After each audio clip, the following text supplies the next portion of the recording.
Welcome to the BiggerPockets Business Podcast, show number 33. Welcome to a real-world MBA from the School of Hard Knocks, where entrepreneurs reveal what it really takes to make it.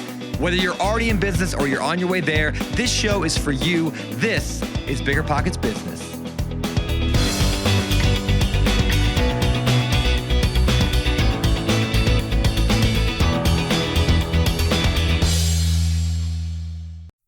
How's it going, everybody? I am Jay Scott. I am your co-host for the BiggerPockets Business Podcast, and I am here again this week with my beautiful co-host, Mrs. Carol Scott. How you doing today, Carol?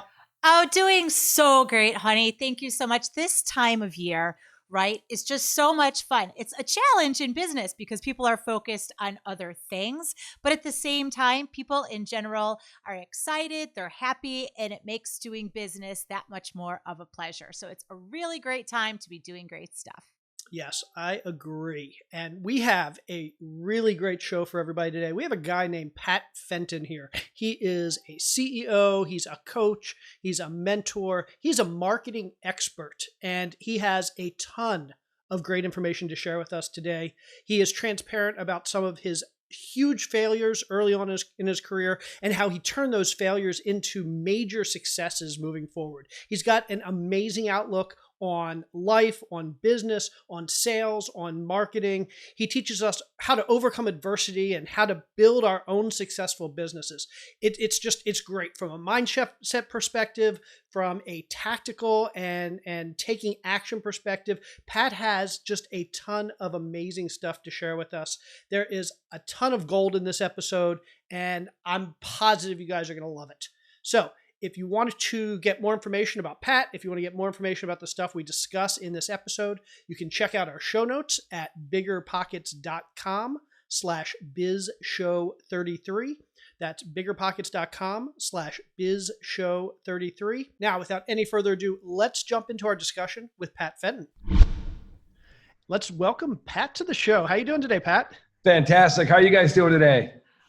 Excellent. We are so looking forward to talking with you. You have such a great database, such a great arsenal of knowledge and skills for new entrepreneurs and how to just make their business rock. And we cannot wait to dig into all of the knowledge that you have to offer. So thank you so much for joining us. Well, thanks for having me. I really appreciate that. Anything I can do to help entrepreneurs, I'm all about that. So good to be here and good to have you guys. Awesome. Thank you so much, Pat. So let's go ahead and get started. So Pat, like so many of our listeners on the show, you've had your hand in real estate and you've also been an entrepreneur. So that's a really great blend. So let's give our listeners a little bit of an idea of who you are and how you had this amazing journey to get where you are today and become the sales expert and entrepreneurial coach that you are.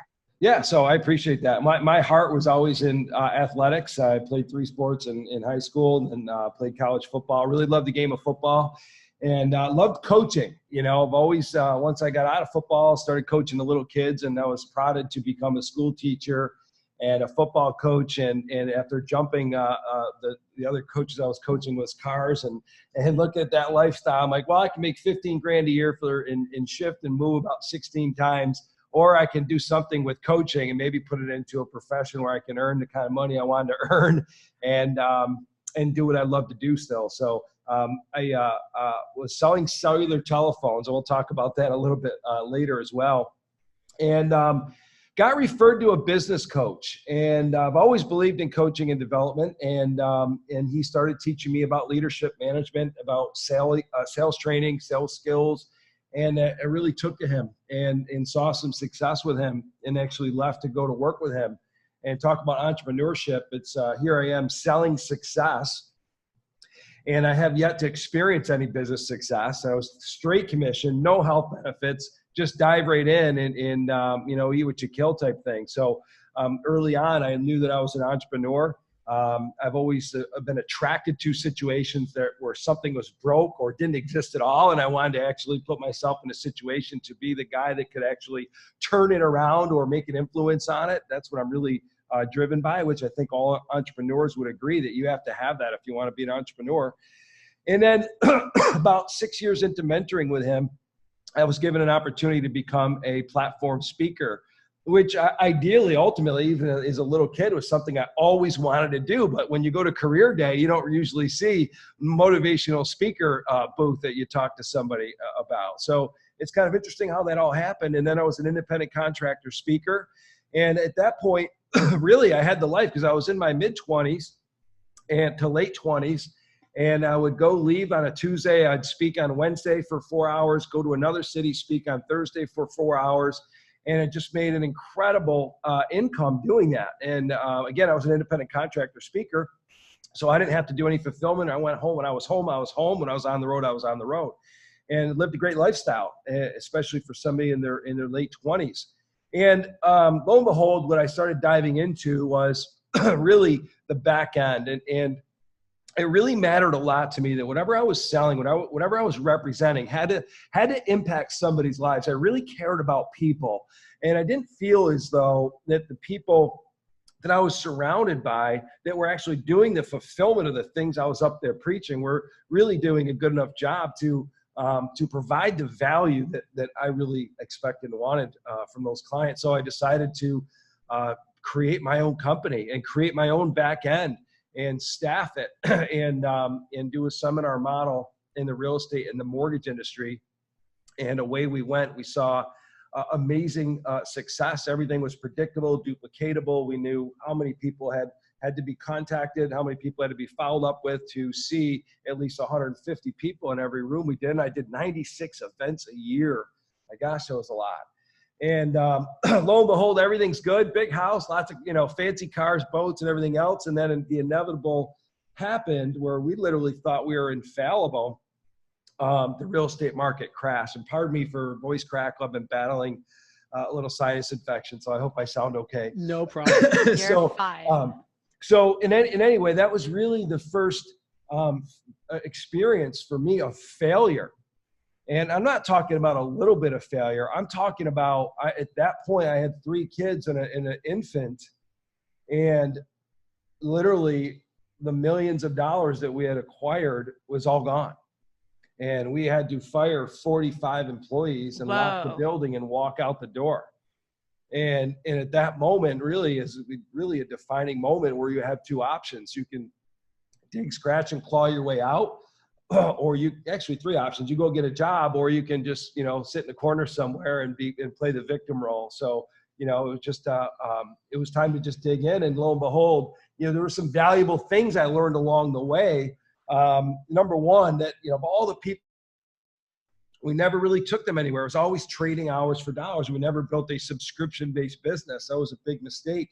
We never offered things to people that came to our seminars that didn't purchase, right? So maybe they didn't have quite enough money for package A, but they had enough money for package B to get them going. And we never did that just because we were making so much money that we were not paying attention to the fact that we could be making a lot more and helping a lot more people. And the other lesson there was just being decisive when you see the economy shift. I mean, granted, it did take people by storm. We weren't the only victims of that meltdown, but there was something that we could have seen much sooner that would enable us to act. You follow me? So, that's awesome. Yeah. So I want to step back because in your story, you mentioned that you had a mentor that kind of helped you get to the next level. And I know a lot of people in our audience are very interested in how they can find a mentor, how they can find somebody who can help them get from wherever they are now to the next level or the next level or the next level. So what tips would you have for our audience, our listeners, for how to go about finding a mentor, how to go about vetting a mentor and making sure that the mentor is right for you? Yeah, great question. There's an old saying that says, when the student is ready, the teacher will appear, right? And it comes from really, truly being ready to be mentored, and you will attract that individual in your life. Mentorship is not something that you ought to have. It's in my opinion, an economic necessity to have in your life, not just in business, but in other areas of your life as well. And, I met my mentor in really in a very short period of time that he knew that he was the right guy for me. But the advice I would give to people is, people want to help people, but when you have to really show how bad you want it to people, because they're basically what I describe as a mentor is somebody that has specialized knowledge in an area that you want to excel in. They've been there, they've done that, they carry that wisdom, and you want access to that, right? And people genuinely want to give back to entrepreneurs. They want to take some, but they don't want to waste their time with somebody that they don't believe they're gonna do it. They're not asking follow-up questions and just digging deeper and deeper and deeper, right? And I like it when I see young entrepreneurs, they come up to me and say, hey, I've got a couple questions for you. Would you mind, tell me how you got here. What did you do? So, number one is be ready.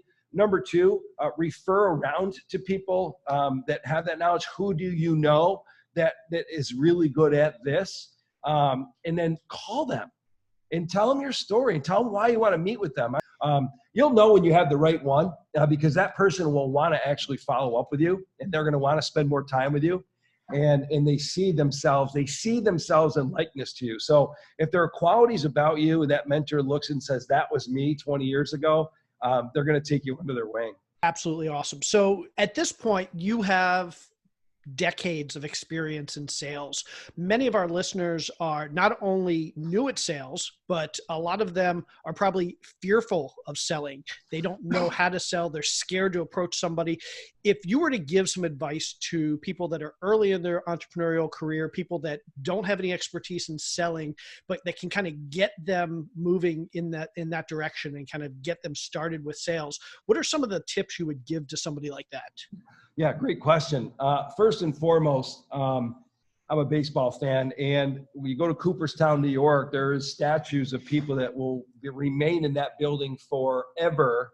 And those hitters struck out, batted out, got out 7 times out of 10. In other words, they hit an average of 300, right? And they made it to the Hall of Fame, and they're forever recognized. That people have to understand that, there's an abundance, even if 5%, 10%, 20%, 30% of the people do say yes to you, and the lion's share don't, that there's incredible wealth built on really small numbers, right? Now, that being said, that's kind of the personal development side of things. That's the first thing I'll tell you. Stop listening to the radio, stop watching politics, dive into yourself.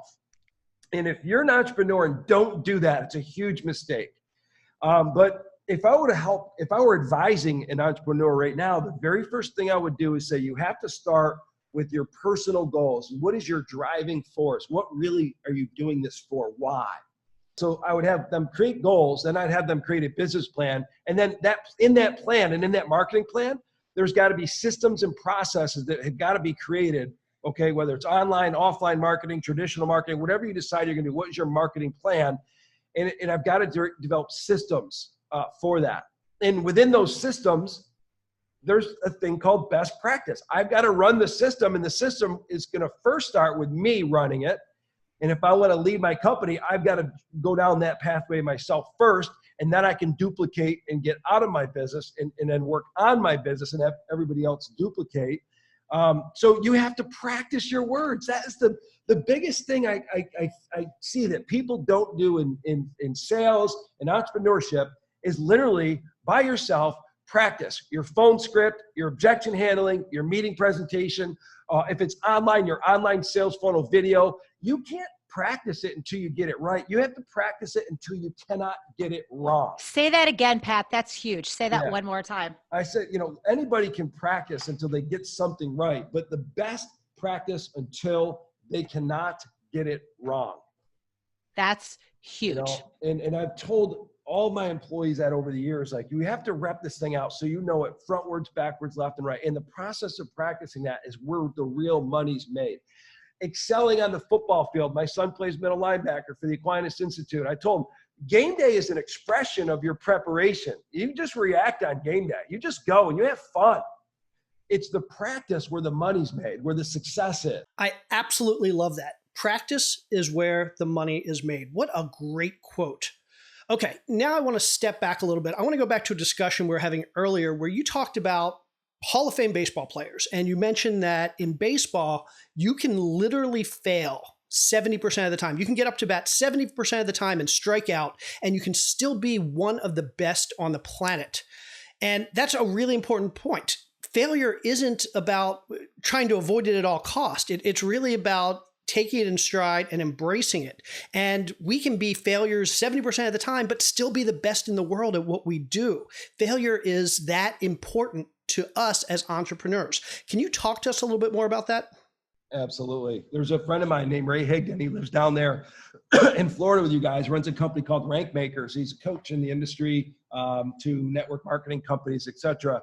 And I can share his story because he shares it online. I mean, the guy was literally foreclosing on his home 10 years ago. Today he makes hundreds of thousands of dollars a month in income.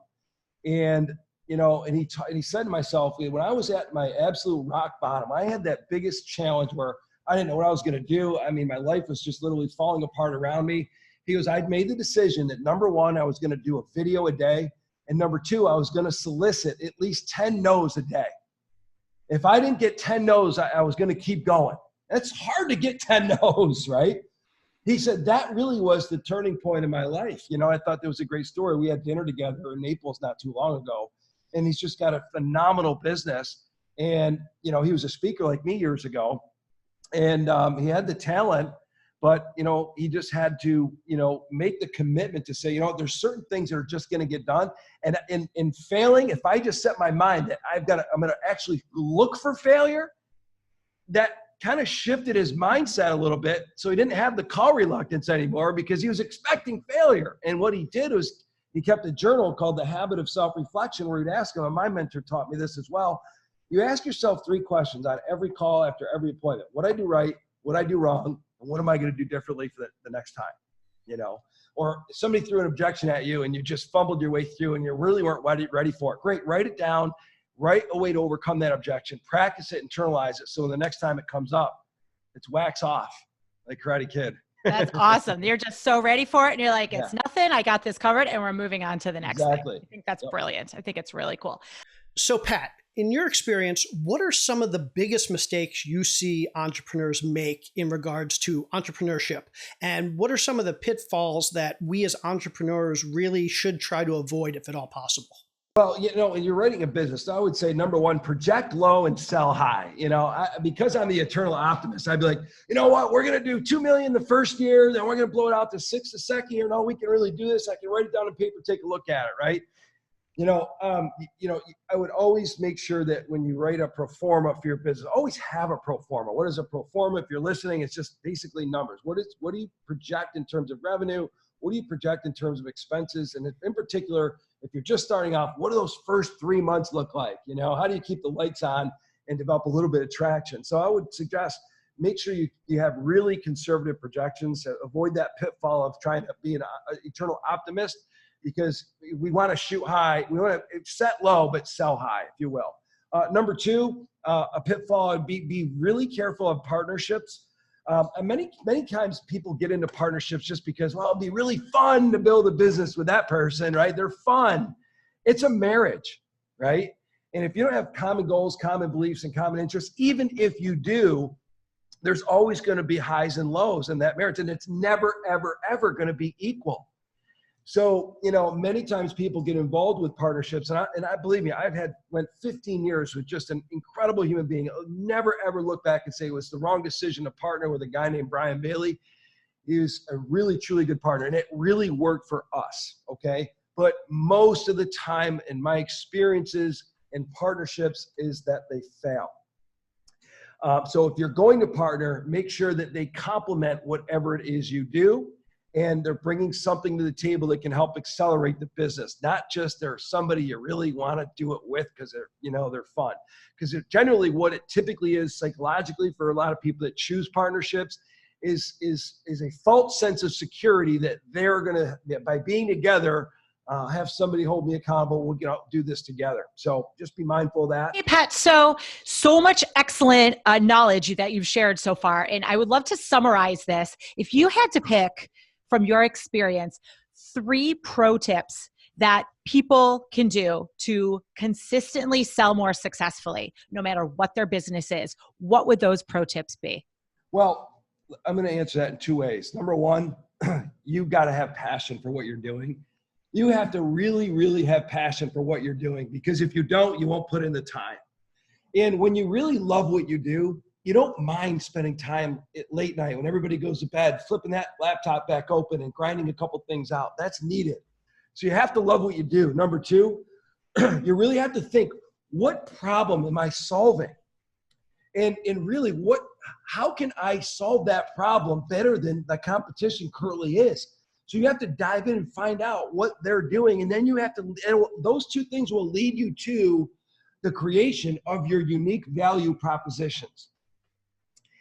And once you go to market, see, unique value propositions not only will help you really, really close better when you're in front of people, because after you've delivered so much value, and that person says, yes, that sounds really good, but the other person said kind of something similar, and then you bring that billy club out at the end of that sales call, those unique value propositions, that is like the slam dunk, and they didn't expect that, and when you deliver that, it really, really helps you close your sales. And also those unique value propositions end up being the centerpiece of all your marketing.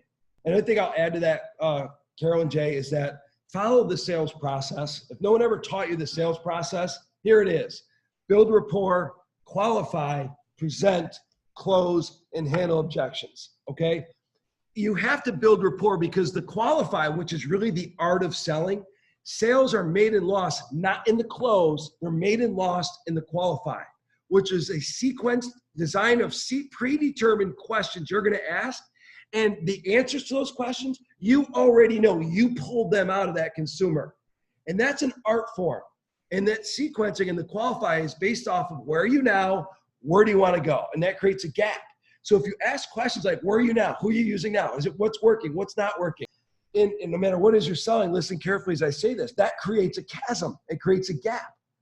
And once they've said, here, I'm here at point A, I want to be at point B, your job in the presentation, the close, is to bridge that gap and show how you're going to get them from point A to point B better, faster, stronger than anybody else. Okay, can we step back a little bit, because I think this is really, really important. So you mentioned the sales process. So number one, and can we go through each of these five, just dig in a little bit more for each one and get some more detail around what we can be doing. So number one is building rapport. Yep. Correct? Yeah. So when you talk about building rapport, is this something that should necessarily be done face-to-face? Can I do it over email? What's the right mechanism to build rapport? Should it be done at the same time you're going to go after the sale? Should it be done previous? I mean, just give us a little bit of idea about what building rapport means to you. Well, first of all, nobody cares what you know until they know you care. We've heard that saying before, right? Yep. And rapport building is like, in most terms, 80% of whether they're going to work with you or not is determined based on your rapport building with them, right? And then that's a face-to-face setting. Now, if you're calling a referral, I always tell people, if you get a referral to somebody, take the time with the person that's giving you that name to profile them. What do they like? Do they have kids? What are their kids interested in, right? Because I'm writing this down because that's all rapport building stuff.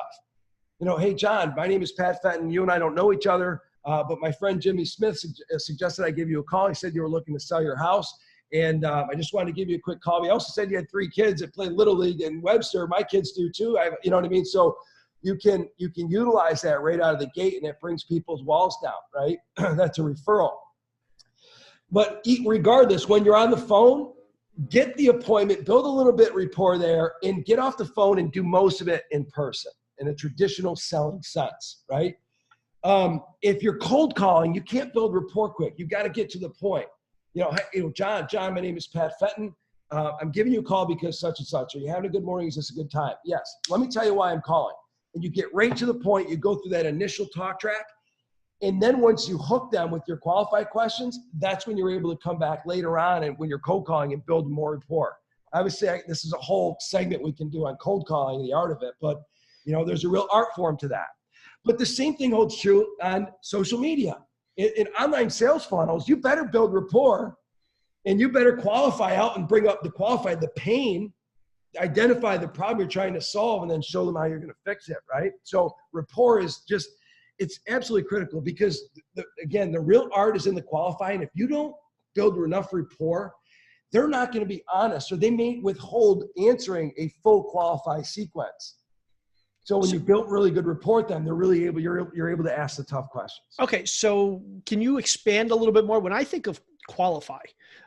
Typically, and I think a lot of people think this, we think of qualifying our customers, our potential customers, before we ever contact them.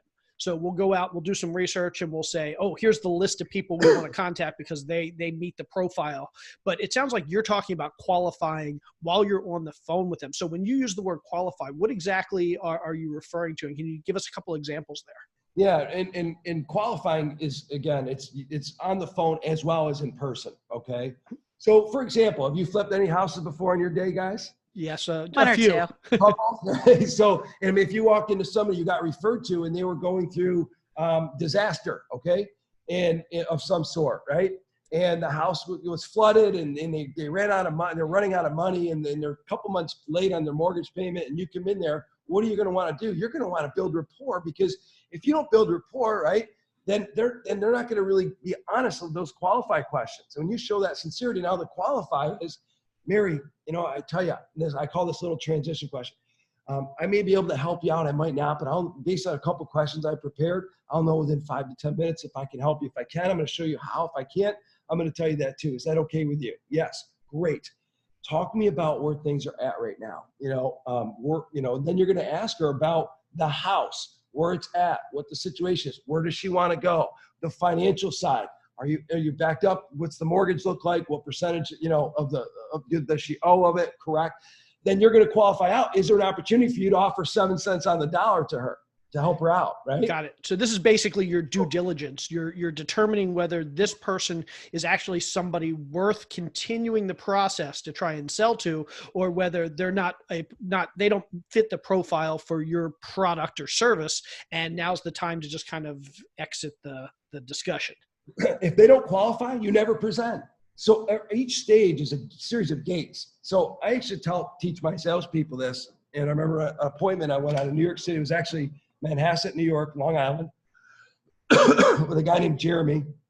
And we walked into this manufacturing firm, and I asked these series of qualified questions. Where are you at with your salespeople, their production, and all these things, right? And he was not cooperating. He wasn't answering hardly anything. So I just simply folded my brochure, my notebook up, and I said, John, not a problem. Unfortunately, that we can't help you out. I don't really understand the first clue about what your problems or challenges are based on the questions and the answers you gave me, and that's okay. I want to thank you very much for your time. I literally get up, I go to shake his hand. He's like, whoa, wait a minute. Where are you going? I want to see your, I'm like, listen, prescription without diagnosis is malpractice, buddy. I said, I have no idea how to help you because you're not answering these questions. If you answer these questions, you tell me honestly that you're here, and if I can get this information, I'll be able to tell you whether or not I can help you. Does that make sense? He said, yes. I said, great. Then I went right back to the questions, and he answered them. We walked out with a big sale, right? So you got to be willing to walk away if they don't qualify, because again, presenting and selling is not persuading. It's not you're the best closer. It's not you're slick and everything else. You just got the magic words. The true consultative sales approach is finding out, where are you now? Where do you want to go? And can what I do for a living help you get there? So that's real simple. That's great. That's great. It's simple. Wait, before we go on, Pat, you once mentioned to me something like it's real simple, but something else. What was that? It's simple, but it's not easy. Exactly. It's simple, but it's not easy. You have to keep at it and perfect your art form and establish those routines and habits in practice and doing it over and over and over until you can't get it wrong. Okay, so we're building a rapport, we're qualifying the potential customer. Next piece is to present. And I assume this is kind of the longest piece of the sales process, where basically you're trying to convince them that this is the product or the service that's right for them. Yep. And so any great tips or just gold nuggets of what we should be doing when we're presenting to the potential customer or client? Presenting and closing, it's like music. It's a crescendo, okay? And you really have to start by adding just some really cute little good value adds, right, in your presentation. This is something I do for you. Then it just progressively gets better. Let me give you an example.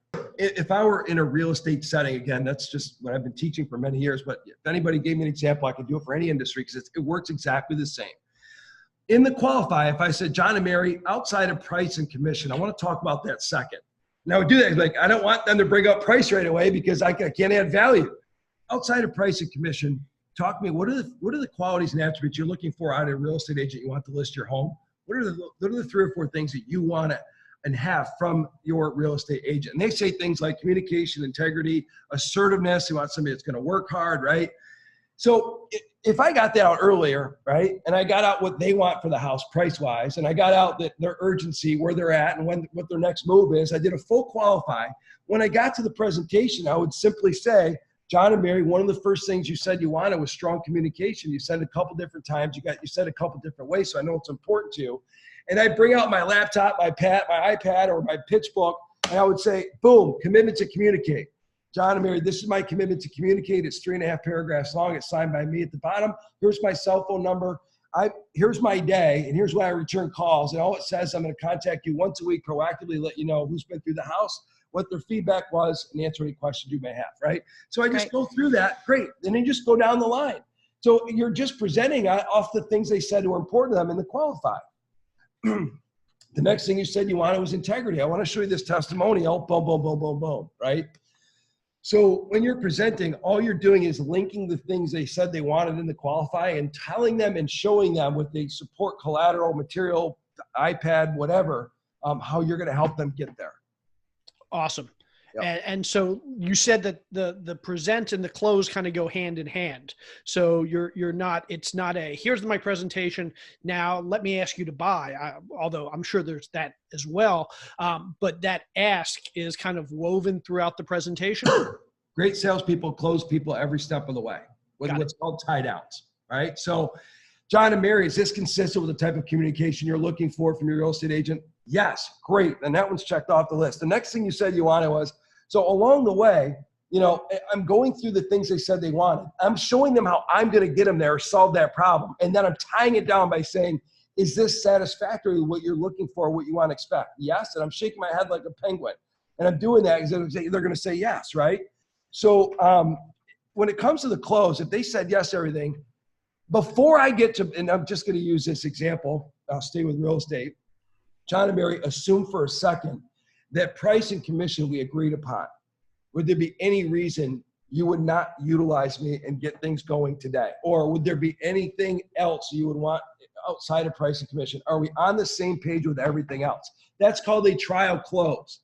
Now I know going into the toughest part of the conversation, the only thing I got to do is eloquently deliver on price and commission, and then I make the close very assumptive.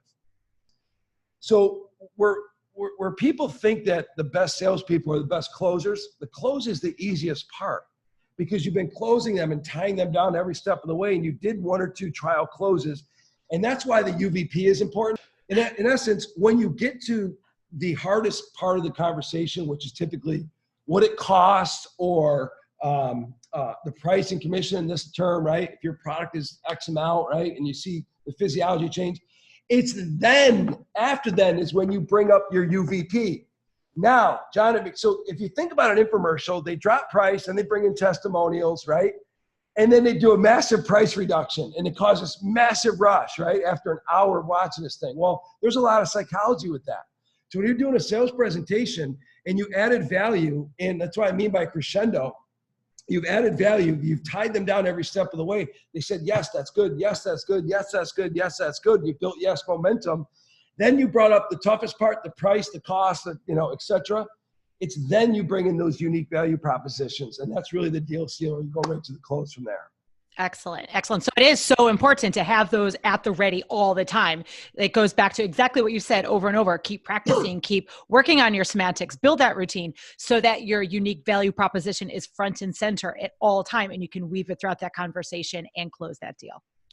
Great. If they qualify, if they said they have a problem and along the way they tied down, they told you they want you. So selling is actually getting them to see and say, yes, I need this. I want this. So it's really the direct opposite of the way most people have been taught about selling. And this is a craft. It really is. And if you're listening to this, we talk about a lot of things. If there's one skill you really need to hone and own, is your questioning, is your line of questioning. Take some money you earn and put it into an avenue where it's going to create passive income for you. That is a humongous thing, because business and sales has runs. And when you make that run, don't spend that run. You don't need great cars. I had a Porsche. I got rid of it 6 months after I bought it. It hurt my back. It didn't make me happy. Get the Chevy Silverado. That's what I drive now, right? It's basic, but I love it. Yep, absolutely. Manage your expenses. So that's one thing, and is put money into things that are going to make you more of it. And know that capital is not the only solver of problems, guys. Process and people are. So before you start thinking, well, if I had the money, if I can just borrow money from somebody, that money will go burn so fast your head will spin if you don't have the process and distribution and salesmanship down first. Awesome. Those are some fantastic tips. This has been tremendously insightful, but we are getting to that point in the show where we're going to jump into the 4 more segment. In this segment, we're going to ask you 4 quick questions. And then at the end, we're going to give you the opportunity to tell us a little bit more about where our listeners can find out about you and your business, Pat. Does that sound good? Absolutely. Okay. So let's jump into question number 1. Can you tell us about the worst job you ever had and what lessons you learned from it to kind of improve your success later in your career? Well, I look at life as lessons, so I really don't, if I don't like something, I'm out. And I've been like that pretty quick, right? So my first job, actually, I was selling cell phones for a broker-dealer, so it wasn't a main company, just a tiny little office, and I loved cell phone technology. Handhelds were just coming out at that time. This is 1995. And basically had no leadership, no direction. I was handed a phone book, right? And we were given a cell phone, like, go make some money, right? So I didn't really last but more than, 6 or 7 months there, because I'm like, I have no idea what I'm doing, how to sell, or who to talk to, or, I don't have any direction at all. So the lesson I learned from there is, no matter what it is you decide you're going to do, go make sure you find a good leader and good training and education. Surround yourself around people that have that. That's my lesson. Excellent. It's a great lesson. Okay, Pat, we would like to know, what was your defining moment when you realized, I've got this entrepreneurial itch and I need to make something happen on my own? Well, that was very early on. I mean, I'll go back to when I was playing junior college football and I was getting recruited by a lot of colleges. Well, I chose the school that was 0-9 the year they were recruiting me, right? Now, I knew that to me, I've always wanted to, 0-9 is attractive to me, because if I can go there and make them 500 or 700, or God forbid, make the playoffs in college, man, I can make a difference. But, shortly thereafter that cell phone job, I literally went in and I hired my mentor at the time. And I had one person, a team of people, a pit crew, but this one particular guy that I was working with, he wanted me to come work with him and sell success. I have not made probably more than $1,000 in a month at that point in time. And now I'm going to go out and talk to executives and sell success for straight commission, no health benefits. It's at that point in time where I'm like, you know what? I don't care. I love this. This is what I want to do with my life. I'm going in. And I was only 24 years old when I made that decision. And it was just a great decision at best. Awesome. That's awesome. Okay. Question number 3. What was your worst entrepreneurial moment? What was the worst thing that's happened in your entrepreneurial career? Oh, it's just sitting with my business partner and flying down to Florida and saying, you know what? When I fly back to Rochester, we're going to go in and fire every single one of our employees and shut off the lights, lock the door. Oh. Now fly back down here. We'll figure out what we're going to do. That was, when you have kids, especially, that was the worst day, business wise. But it wasn't. If you still focus on people, there's always a pearl. Now, and that, not to get too long with this, but we had coaches coaching clients. We had to fire the coaches. We still had clients that paid for coaching. We had to fulfill those contracts. So the worst part was, he and I still had to keep working. Oh. Not only did we're not making money or bringing in jobs, we still had to fulfill it because we have integrity. One of those people I ended up coaching basically asked me, Pat, what would it take for you to come to Florida and turn my business around? I said, well, you're asking a lot. I have to give up my company. I just shut down yesterday. No, I didn't say that, obviously. So I gave him a number. He said, fantastic. I'll draw up a contract. Let's do it. And it was in that serving mentality that in my opinion, our creator blessed me with that new opportunity, because Napoleon Hill said it best in Think and Grow Rich: for every seed of adversity, for every adversity you have, there's a seed of its direct opposite. So no one can ever take you down. Or just stops. They're just lessons. Take the lesson and move on. So we just got to look at that and not have self-pity, not have self-doubt. Pick ourselves up, dust ourselves off, and move on. Excellent. That's a great pearl of wisdom to take from that. Okay, Pat, one more question. What is something along the way that you have splurged on, either personally or professionally, that was totally worth it? Well, the Porsche, I splurged on that and I hated it. So it wasn't worth it. So I thought, I wanted all these big things. Material things just don't impress me anymore. Right. Experiences do. It really, truly does. I'm all about family experiences. And honestly, from a business perspective, really splurged on a data mining software that pulled data off the computer. And That's great. That's great. So. And that is one thing that, as we talk to so many people and the more entrepreneurs we talk to, the common theme is absolutely every single time, none of us care about the material stuff anymore, right? We've all realized that by taking control of our own journey in our own time, in our own day, we are totally able to prioritize what really matters. And we truly realize that experiences are all that matter. The stuff, whatever, it just doesn't matter. As long as you're happy, you're healthy, your kids are okay, it all works itself out. 100%, guys. And awesome. I'm so excited and so happy you guys have me here today. Excellent. Well, Pat, great. Pat, let's jump into the more part of this, of the 4 more. Tell our listeners where they can find out more about you, more about your business, and how they can connect with you. Yeah, so if you want to go to Coach Pat Fenton on Facebook, and that's a way for me to talk to you. If you want to hear what's up with me and just kind of hear some of the value things I do, the videos I do, you can go to Coach Pat Fenton on Facebook. And also go to rapsuccess.com. And so those are the 2 main places. You want to check me out, or you can Facebook friend request me on Facebook at Patrick Fenton. Excellent. Pat, this has been fantastic. Thank you so much for joining us. Thank you so much for sharing your expertise with our listeners. We really, really appreciate it. Love you guys. Thank you so much for having me. And I apologize for the voice. Hopefully you got through it and you can hear me okay. No problem. Great. You are fantastic. Thanks a million, Pat. Have a really great day. So what did you think, Mrs. Scott? Mrs. Scott, you haven't called me that in forever.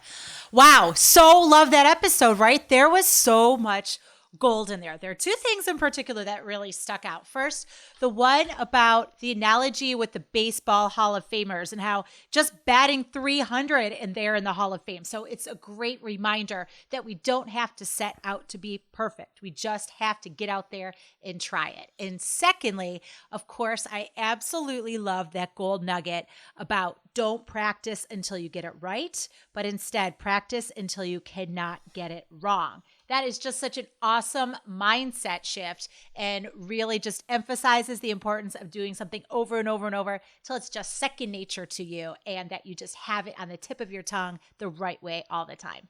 Yeah, you took the words right out of my mouth. I think my favorite quote in this episode, and probably one of my favorite quotes ever, was exactly what you said. Don't practice until you get it right. Practice until you can't get it wrong. I mean, that's just words to live by right there. Completely agreed. Awesome. Cool. Well, are we ready to wrap up this week? Let's wrap it up, baby. All righty. Thank you, everybody, for listening. She's Carol. I'm Jay. Now go find a mentor, grow your business, convert some sales today. Woohoo! Thanks, everybody. Have a great day. Bye. Bye.